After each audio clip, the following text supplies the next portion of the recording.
Welcome to a nourishing midweek lunch hour conversation with Spokane's newsmakers, thought leaders, and popular entertainers. Spokane Talks Live is brought to you by our friends at Homes for You and Breakthrough Incorporated. Welcome to Spokane Talks Live.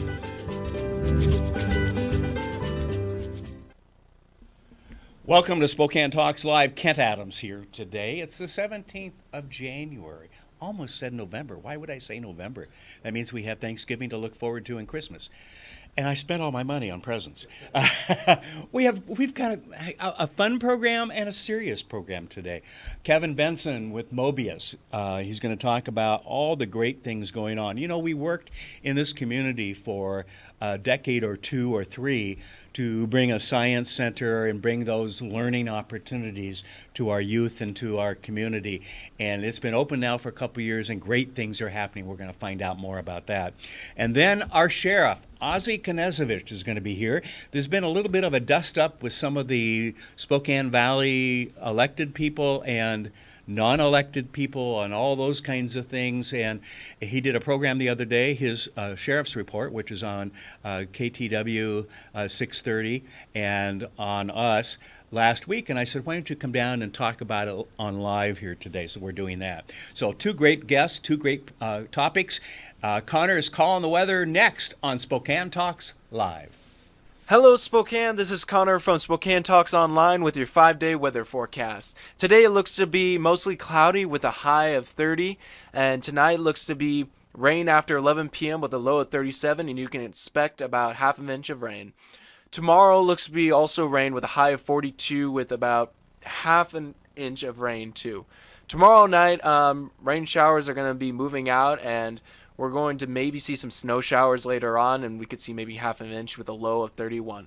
Friday, we have a slight chance of snow showers, but it's going to be mostly cloudy with a high of 38. Friday night, we're going to see a 40% chance of rain and snow showers, and then a chance of snow showers after 11. The low is going to be 32, and you can expect about half an inch of accumulation. Saturday, it looks to be mostly cloudy with a high near 38 with a slight chance of snow showers. Saturday night looks to be the same deal with a low of 31 and a slight chance of snow showers.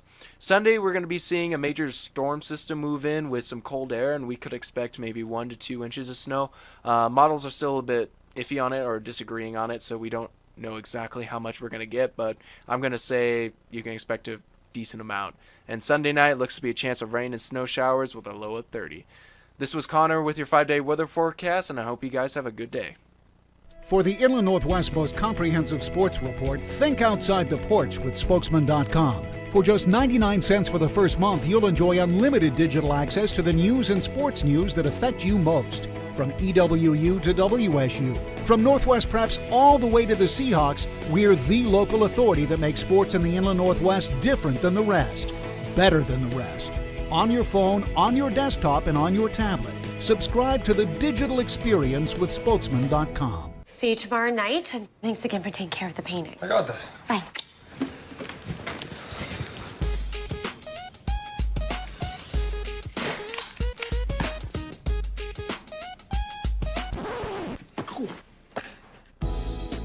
Weekends are made for painting. Let the experts at Rada Paint take care of you. Hi. This looks amazing. Rada Paint, over 80 years of quality, tradition, and trust. Find it in every can. Welcome back, Kent Adams here, and my friend and guest, Kevin Benson. How Hello, are you? Kent. I am very good. How are you? You lived through the holiday season. We barely made it, but just like you, we spent all of our money, but you know, had a lovely time. So. Good. You've got a couple of young daughters too. I don't do. you? Yep. Had plenty of reasons to spend lots of money. So Yeah, and if you don't have reasons, they do. yes, they do. That's right. Do they come with a list or anything? I mean, do they? Oh, do they sure. Yeah. They come with plenty of ideas. Ideas. You know, Okay. And, yeah, we'll see. Kids at the holidays, it's always so much fun. Yeah. But it's great too because our kids are getting to that age where they really like to give as well. Oh, so good. That's always fun. That's really really important that we kind of help teach them that. Yeah. And see mom and dad and all that do that.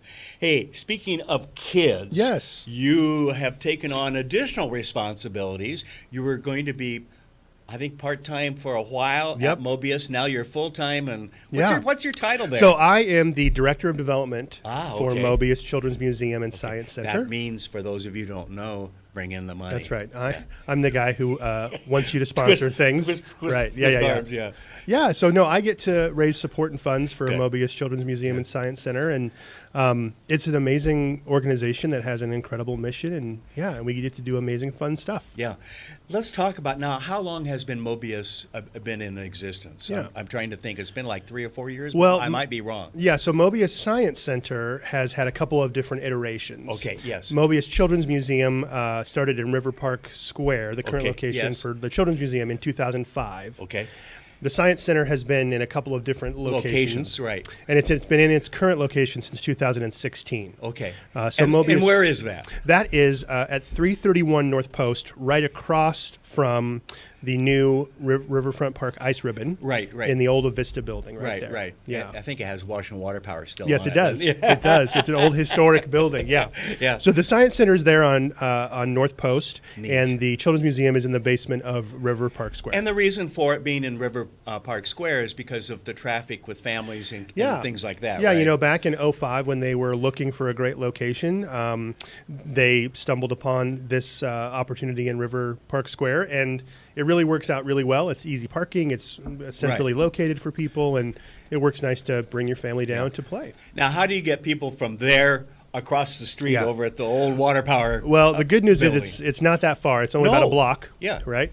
And the For those of you that don't know, it's just on the other side of City Hall. That's right. In that park. What's the name of the park? Huntington Park. Yes, Huntington Park. Yeah, Okay. yeah. So luckily, it's not that far. Yeah.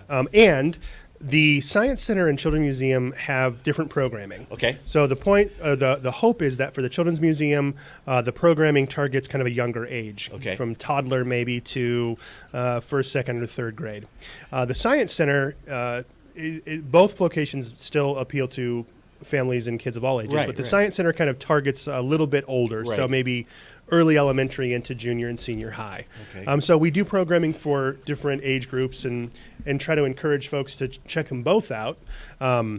And they can get a pass that goes to They both, can, right? Yeah. There's a bunch of different options for day passes or annual passes, that kind of thing.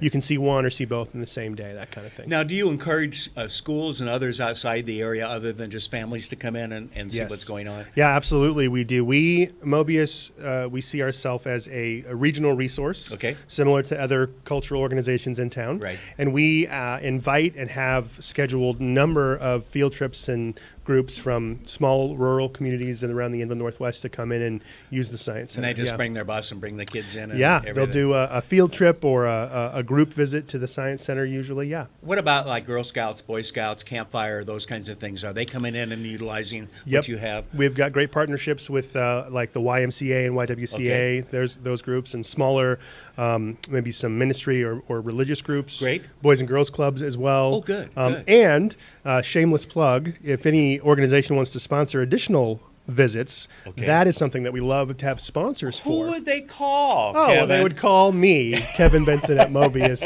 Spokane. But yeah, no, we have lots of different group programs, and really for some of our older elementary school kids, that's where we spend a lot of our time. Yeah. We can reach a lot of kids in elementary school through our school and education programs. Now, how many are you having coming through each of the facilities? Do you remember all the numbers? Well, yes. In fact, we were just going over them at a staff meeting recently. So now so remember, were you paying attention? I hope so. Let's Yeah. see what I remember. So for the Children's Museum, in 2017, we had around 100,000 visits. Oh, wow. Yeah. Okay. The Science Center in 2017, we had around, I'd say, 38,000 visits. Okay, Right okay. now, again. But you can handle more at both Oh, places. absolutely, Yeah. we can. And the Children's Museum's been there now. We're going into the, I think, 12th or 13th year in that location. Science Center's only been there for about a year and a half. Yeah. So Right. So yeah, we And have a lot of what's- visits. What's at the Science Center now? What's the current exhibit? Well, the big exhibit that we have is an exhibit called Moneyville, which is Okay. sponsored by Numerica Credit Union. Okay. And it is an exhibit that talks about the history of money, where money comes from, different How kinds fast of money goes out. Yeah, right. Different kinds of money all over the Yeah. all over the world, and then has a bunch of really interactive activities that kids and families can figure out. They can create their own money. There's a counterfeiting part where they can see fake money and real money. Right. They can guess how much $1 million, actual $1 million bills would weigh. So there's lots of really interactive kinds of things, and I'd like to have that problem. I would too. Yeah. You know, $1 million bills, in case you're curious, weighs about 2,200 pounds. Okay. So I'll find that's some literally a friends that can ton help me. of money. Yeah, a a literal ton of of money. Oh, How about only that? you would bring that up, Yeah, right? yeah. One of the things that when I've seen, and we've actually did a program over at the Science Center a couple of years ago, live from there, is the interactive activity of people can get hands-on. It's Yes. not just walking around like you and I. Well, Right. you're not old enough, but like back in the dinosaur days Sure, when I sure. went to a museum, it was do not touch. Right. Okay. It's kind of the opposite. Isn't Exactly. it? Yeah. And what does that mean? Well- how does it benefit? It really is the mission of the organization to make learning experiential and Okay. hands-on. Yeah. So we recognize that for some of the goals that we have around STEM, so the science, technology, Right. engineering, and math, we want to make it accessible to kids of all ages. Yeah. And so really getting them in there to play with stuff, to build stuff, Yeah. and take things apart really engages them. And so we want to make everything as experiential and hands-on and interactive as possible. Okay. Well, I want to take a quick break, and when we come back, let's talk about the low cost that to get there, to Yeah. take your family and all of that, and the benefit from that. We're going to take a quick break. We'll be back with Kevin Benson from Mobius right after this. Welcome to Tom Sawyer Country Coffee. Tom Sawyer Country Coffee only roasts the finest organic coffee for our signature blends. Enjoy a cup at our coffee shop and local businesses and organizations across the region. I'm Tom Sawyer and we choose the Pacific Northwest.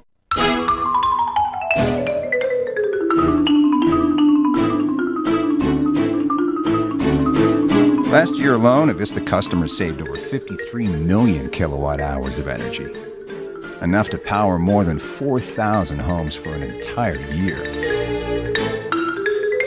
Way to save, everyone. Way to save. Find your way to save at avistautilities.com. What? You haven't been to the library lately? Stop in today and see that the library is more than books. Spokane County Library District facilities feature on-site technology, including Wi-Fi, computers, and printers, as well as free use of meeting rooms. The Library District offers events and programs for all ages, from story times to career development and employer classes to Social Security workshops. Our staff is well trained and happy to help. Find out more about your library at scld.org. Welcome back. Kent Adams here, and my guest is Kevin Benson. And Kevin, what does it cost to take your kids to these both locations? Great question. Or a pass to both? Yeah, great question. So the answer is, I'll give you the answer, then I'll tell you why our cost is what it is. The answer, it's $8 to go to a single location per person, or $12 to go to both. And in the That's last, cheaper than going to a movie. It is cheaper than going to a movie. Yeah. And we were actually, the organization was reviewing our pricing recently and found that we are as low as any museum or cultural institution in the state of Washington.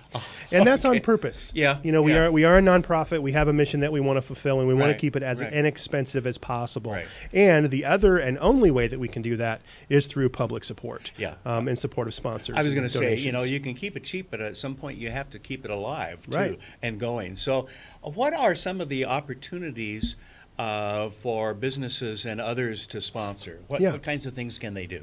Well, one of the main ways is we can have organizations sponsor exhibits. Okay. So we like Okay. to rotate the kind of exhibits that come into the Children's Museum and Science Center. Okay. And organizations and corporations can sponsor those. Okay. There's a number of fundraising events we have throughout the year. One that I'll just plug right now is we have our benefit breakfast coming up not till the end of April. April 26th Okay. is the Mobius fundraising benefit breakfast, and it's sponsored by Hotel RL. Oh, okay. Red Lion. Yep. They're hosting that for us. Great. Graciously. And Let me guess, you're going to have it there.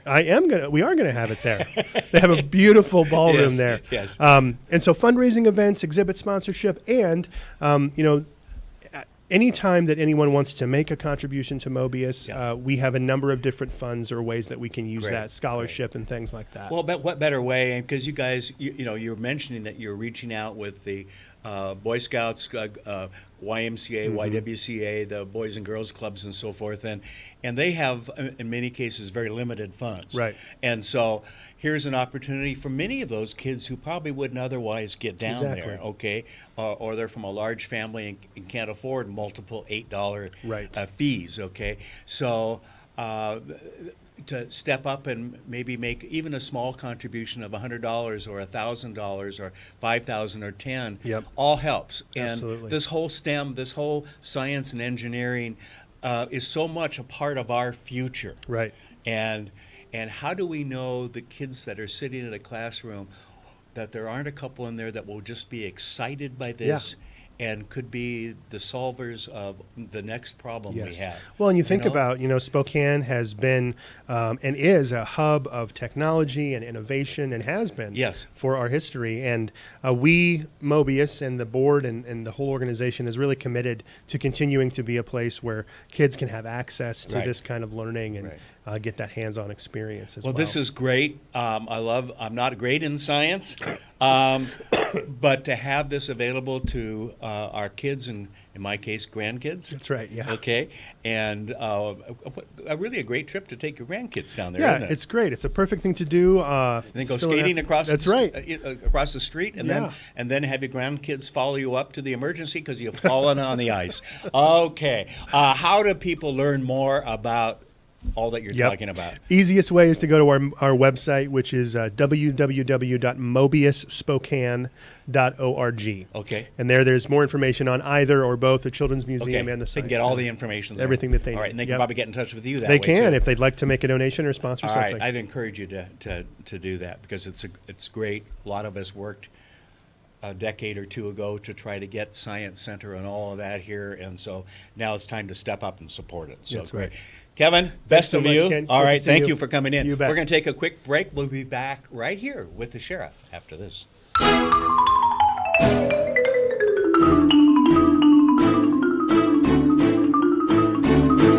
Last year alone, Avista customers saved over 53 million kilowatt hours of energy. Enough to power more than 4,000 homes for an entire year. Way to save, everyone. Way to save. Find your way to save at avistautilities.com. See you tomorrow night, and thanks again for taking care of the painting. I got this. Bye.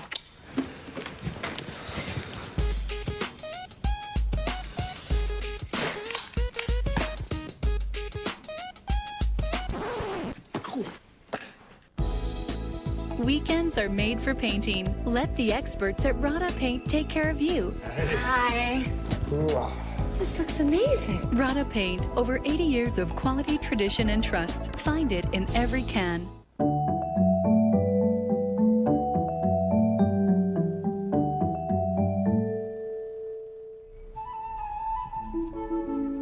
To find the right home for you, you'll work with your realtor to compare the properties you're interested in, analyze the market, and figure out a reasonable offer price. And now, here you are, ready to make an offer. Yay, you! Here's how it works. First, you'll complete an offer sheet which your realtor will then present to the owner. Sometimes, a nice note to the owner can help your offer stand out. Butter them up. Tell them how much you love their garden, that it reminds you of gardening with your grandmother as a child. Do not mention you're gonna bulldoze it and put in a pool. The owner may accept the offer, reject it, or counter. It's important to be in close contact with your realtor during the negotiation process so any changes can be reviewed. Your realtor is like your consigliere, and that makes you the Don. Once your offer is finally accepted, there are usually some contingencies that must be met in order to keep the contract alive. Inspections are totally common in real estate transactions. They include termite checks, surveys to determine boundaries, appraisals to determine value for lenders, title reviews, and structural inspections. This stuff is mind-numbingly fascinating. But you know what's even more fascinating? Actually getting your new house.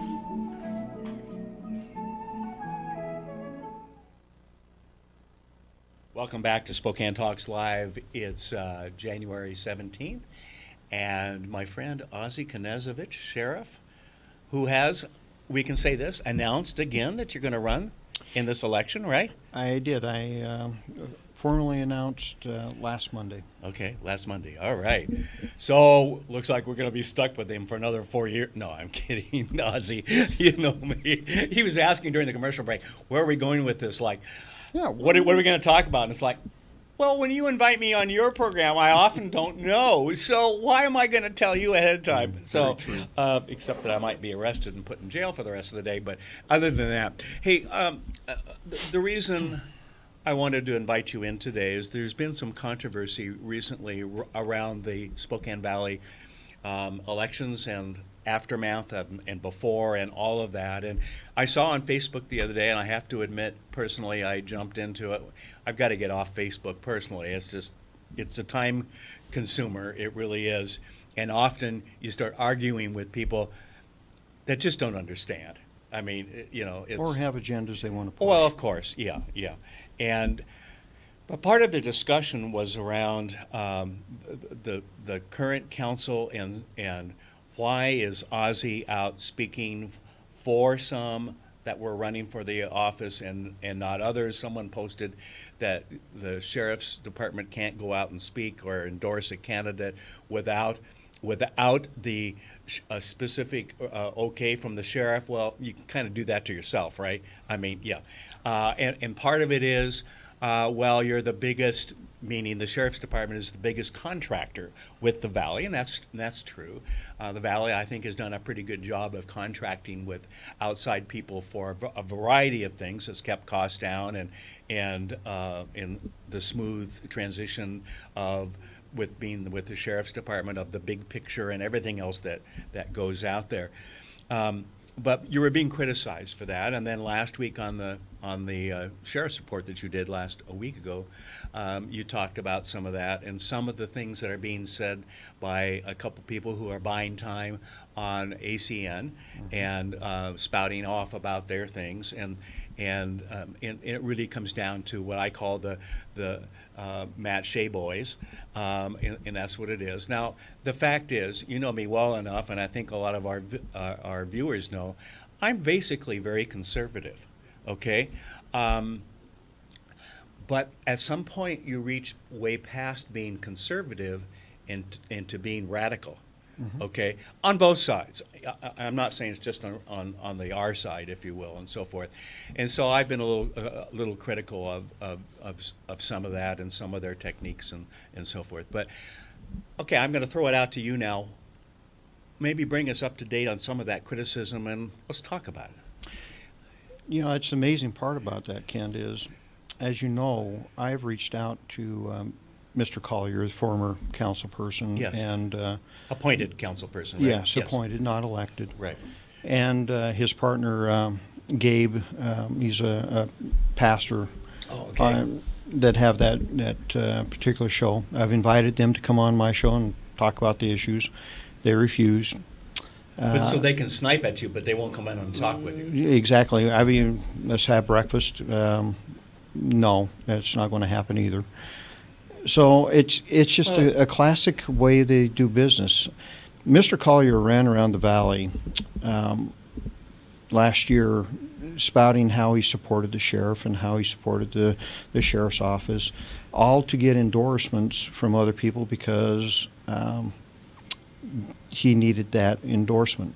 Well, you come with a very high endorsement from the voters, 72% last time, okay? Yeah. It's hard to get much better than that, okay? Yeah. Even though you had, by this group and some others, an opponent who wanted to go after the job and I thought would do better than they did, so I think the public saw through that. But, yeah, I don't understand their unwillingness to come and sit and talk. I think it speaks to character at that point. Probably. And, you know, I've just made a resolution that I'm not going to address them in public without them sitting here. Okay. I just don't think that comports, especially to ACN. standards. Which you know, is the broadcast station that Exactly. you're on. You do your program here, but it's really for ACN, and we Right. put it on our website for those who don't understand all that. Yeah. And the real irony of that is they all wanted my endorsement. Ed Pace wanted that endorsement. I told Ed, sorry, Ed, I've already endorsed Ben, who was a former council person. Right. Ed Pace has wanted my endorsement since the first time he ran. Okay. So suddenly, since I don't endorse them, Now you're I the bad can't guy. endorse anybody else, and I'm a bad guy. And Do we call that double standard? yeah, I okay. think that's a good term for that. Okay, I know. I'm trying to be good. What I find about politics anymore is it's fairly disgusting. Yeah. If you can't beat somebody with your arguments or your logic, you try to demonize them, Shout you them try down. to tear them down. And that's what's happening right now. They want to make all these claims as, the election was rigged. We lost because... here's why you lost, folks. You fired Mike Jackson. That was your first mistake. Then you went on an agenda that is counter to the tenets and the beliefs of the people that live in the valley. Because you know better. Because they were power hungry. Yeah. Actually, power drunk. And the valley folks didn't accept their agenda, and they voted them out. Yeah. Handedly Yes. voted them Yeah, out. I was surprised, honestly, at the numbers. And there are good people that ran. There are good people that won, and this is not the way that you conduct yourself once you go through that type of situation. I believe life is very much not so much how you win, but how you lose. And how you play the game, too. Yeah. And if you want to make yourself look bad by demonizing everybody, be my guest. But I'm not going to take part in that. I'm tired of the notion that there's this war between Matt Shea and I. There's no war. I respond when Matt attacks law enforcement. I respond when Matt attacks the sheriff's office.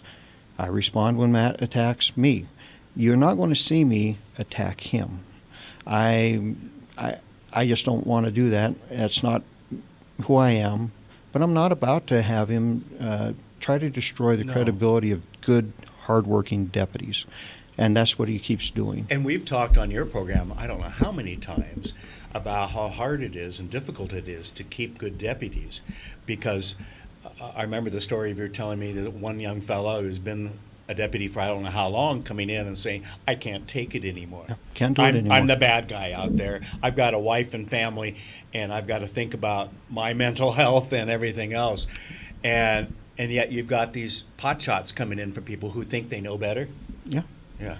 Yeah, and it's a sad dilemma that we've built ourselves as a nation because, as a nation we tore ourselves apart over a media-driven lie, which was Ferguson. Yeah. The events around Ferguson haven't been accurately depicted. The media never went back and cleaned up their mess. No. And folks, if you really want to find out what happened there, go pull the reports. They're online. You'll find that at one point during that confrontation, Mr. Brown actually had semi-control of the officer's gun. Yeah.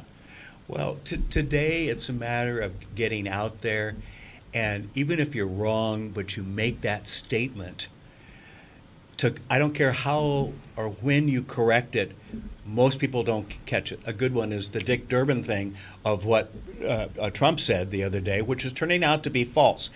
My guess is most of the population doesn't know that he's been found that he was lying about that, because everybody jumped on the fact and that became the issue. How do you get back your credibility, and because the media is out there and looking for something.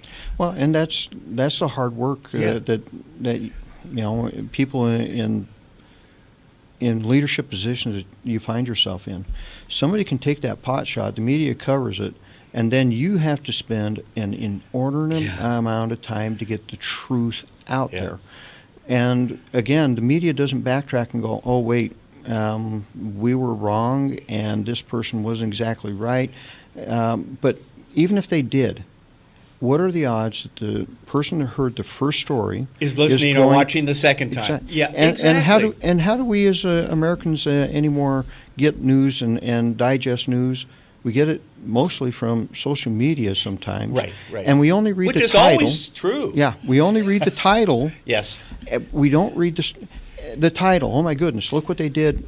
Well, folks, 9 times out of 10, the title is a hook. Yeah. Just to get you to read the story. Yeah. And the truth of the matter is I'll have to usually admit, way down here. I've gotten caught by the title, and There you then go. someone pointed out, well, Kent, you're wrong, read the article. I go back, I should have read the article, and they're absolutely right. That's right. And we all get caught in that. One of the probably the most visible talked about issues, and we've done this on the sheriff's report several times, is the young man who was killed out crossing the street in the valley, 2 years ago, 2.5? 2014. 14, okay. I forget his name, last name. Ryan Holick. Holick, okay.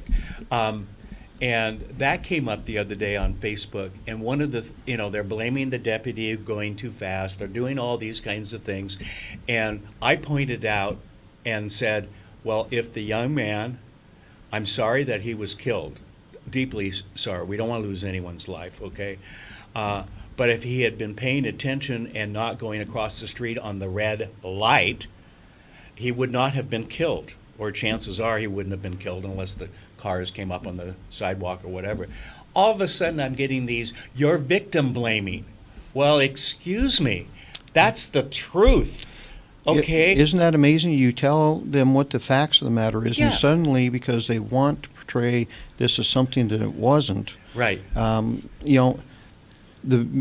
Quite frankly, some of the news, as you know, did such a bad job in reporting that there are people in the county that actually believe the deputy went up on the sidewalk. Oh no, you're kidding me. No, I hadn't heard that I yet. have actually seen, and I'm like, my goodness, folks, what happened was deputy was responding to a situation where another deputy had stopped 3 bad guys in a vehicle and was not responding to his radio. Oh no, okay. And he had the green light. He was getting ready to go through the intersection, and the juvenile came out across the red light. Yeah. The deputy did an amazing job, but apparently there's evidence that when he missed the bicycle, the kid had gotten off his bicycle and started back because nobody realizes, Kent, there were 2 vehicles in that roadway that night. Okay. That's another part of the story that nobody wants to talk about, nobody wants to speak about. The odds are the kid never saw the deputy's vehicle. What he was responding to is the car in this lane. He dumps his bike, gets ready to spin back this way, and the deputy had already swung into the other lane to avoid him, and somehow in that mix made contact with his head. Yeah. So that's the fact pattern that came out, and that fact pattern, quite frankly, is kind of disputed by some other people because the physical evidence doesn't fit the fact pattern. Yeah. Well, and then you have the whole issue of not only that accident, but I saw on the Facebook the other day the condemnation of we shouldn't have deputies speeding. And at first you thought, without checking the regs, that they should have had their lights on. But when you went back and checked it specifically, you found out that it is not a requirement. No. So he was legally doing what he could have done, right? Yes. Yeah. Yes. And I think some people, again, are going back to, well, Ozzy said that he shouldn't have been speeding without his lights on. That was the first statement, but you corrected that upon looking at the state law, I guess? It was pointed out by an attorney that the state law actually states that that is not a requirement. Okay. So that was an attorney that took a look at that and went, actually, the state law doesn't say lights. Okay. The other misconception is and again, we've covered this on the sheriff's report several times. It's there. They're all audios. They're all archived on our website, SpokaneTalksOnline.com, under sheriff's report. But we've talked about a number of things, and I've lost my train of thought. I'm going to take you back on your train of talk. Okay. Right? One of the things that a lot of people don't realize about that investigation was the only way that evidence was actually found was I contacted the FBI and asked them for an expert. Yes. The expert recommended a... Oh, you mean internally you asked for that to happen? I asked after the investigation was all said and done. Okay. By the SPD. So you took the additional step. It was during our Citizen Advisory Board review of this. I took the additional step and asked the FBI, can you give me an expert to go through this investigation with my Citizen Advisory Board and make a determination if we've missed anything? Yeah. That was a local company, and when they first looked at it, they came back with, no, it jives with all the other information. When the plaintiff's attorney came out with their theory, the scientist that we hired went back and looked, okay, well, if that's a theory, let's take a look at the theory and weigh it out. Right. I received a phone call from him and said, I need to meet with you. So I met with him, and he said, based on what I'm seeing, and this is what I did, is I pulled every photograph there was of the bumpers and everything, and I made them negative, and I reversed them, and oh, wow. And I'm going, okay, you did a lot of science here. Yeah. Is what you're telling me. He said, and I think I found a hat impression. Okay. Nobody else had ever seen he that. might have been pushing Nobody off. else seen that. Okay.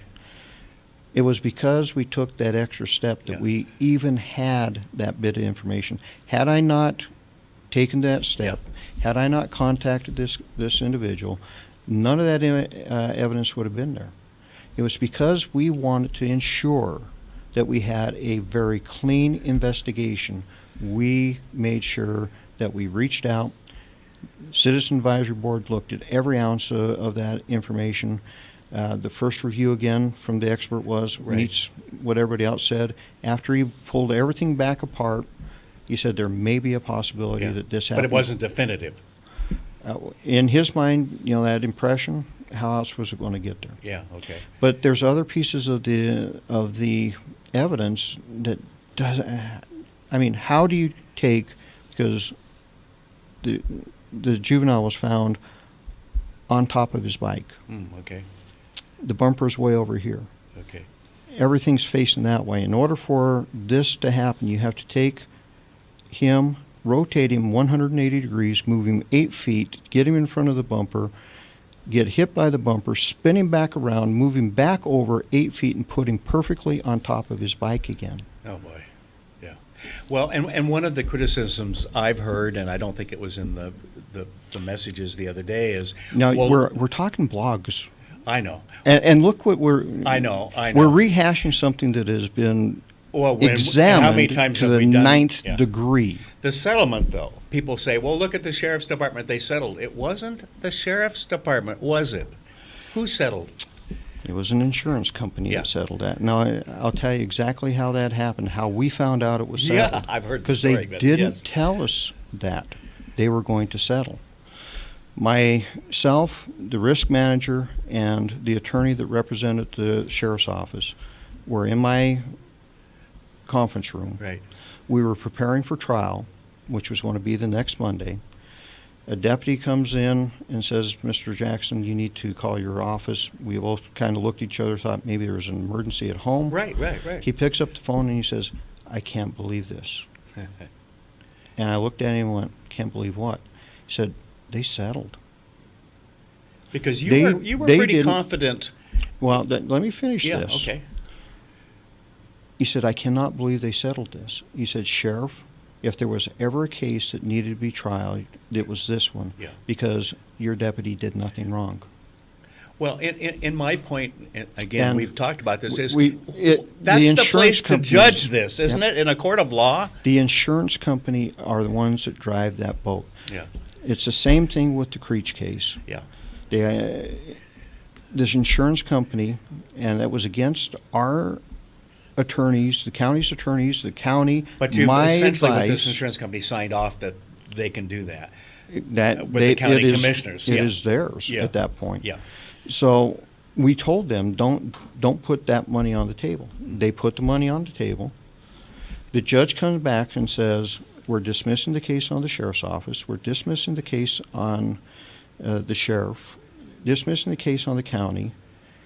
Within 5 minutes, the Creech family took that $2 million because their case had gone away. What people don't know about the Hollick case is the attorney, a week before it settled, had dismissed the case against the deputy. Had removed the deputy totally out of that case. I had forgotten. Nobody gets to hear all the pieces because all you get is the headline that nobody reads. Yeah. The attorney dismissed the case on the deputy, and then it was the attorney for the plaintiff that called the insurance company and said, can we please settle this? Yeah. And the insurance company went, oh yeah, we can. Why? Because it saves money. Yeah. Yeah. And it of all the trial comes down and to everything money. else and the potential loss. But they don't ever take a look at what it does to the credibility of the deputy, to the agency. Are the county commissioners working on a different direction instead of They turning tried. this? They tried to do that, but in the state of Washington, it's too expensive. Is it? So we're Okay. stuck with people in Boston Making decisions, yeah. about things in Washington. Yeah, that's too bad. Anything else, Ozzy? I think you kind of covered it. a bunch of stuff. Took care of your day, didn't I? Yeah. And people like to talk about lawsuits and that, but the bottom line is, in the last 12 years, we've been sued less than the prior administration had been in 7 years. Okay. So we have actually reduced the amount of liability to the county. Yeah. If we could just get rid of... And the settlements are something you can do. If we could get rid of the insurance companies and actually take these things to trial, because when 9 times out of 10 when we go to trial, we win. And the fact is, and I've said this over and over again, that should have gone to court because then we would have known the truth. A jury of our peers in this community would have heard the evidence on both sides and made a decision, and that would have been final. Right. And you wouldn't have a group with a political agenda trying to keep rehashing this when in reality, one, it's the sheriff's office that found every ounce of evidence. Yeah. Why? Because we wanted a clean investigation. Right. And two, it was the attorney from the plaintiff that, one, dismissed the case against the deputy, and two, asked to settle against the county. Yeah. And it settled for far less than anybody imagined. Yeah. Oh boy. Ozzy, keep up the good work. Thank you. You're what, 10 months away now from Election Day? Sorry to bring that up. Yeah, well, it's that way. Here's the rumor out there that you've moved to the city so you can run for a city You're going office. to do this, aren't you? Yeah. Well, I want you to say publicly what you've told me several times, because you and I have heard the rumor out there. Is that true? Are you going to run for any city race in the next year or two? Why don't we just make it very, very specific? Okay. The rumor is that I'm running for mayor. Okay. I have no intention to ever run for mayor of Spokane. Yeah, why would you want that job, Ray? My intent is to finish out, if the citizens agree, finish out one more term. And then teach, because you're working on your master's right now. I'm working on my master's. Yeah. I'm working, actually, been asked to take a look at maybe getting my doctorate, but I would like to teach. Yeah, great. Thank you. Thanks for all you do. Thank you. And for your deputies, for all they do. They don't hear a thank you often enough. You know, surprisingly, they hear that thank you much more than a lot of people Good. Actually even notice. Good. We just did a poll to see what our customer satisfaction was. Right. And in the areas that are covered by the sheriff's office, the citizens say by 85% that the deputies are doing a great job. Good. Well, we know they do better than that, but yeah. Thank you for all you do. Please thank all your deputies and your staff over there. We appreciate it. We'll do that. Thanks for watching. We'll see you next week on Spokane Talks Live. Have a great week, everybody. Spokane Talks Live is produced in Spokane, Washington by Spokane Talks Online LLC, which is solely responsible for its content. To recommend a guest or topic, or to see this program again, please visit our website, SpokaneTalksOnline.com. Spokane Talks Live is brought to you by our friends at Homes for You and Breakthrough Incorporated. Join us next Wednesday, noon, for another nourishing conversation on Spokane Talks Live.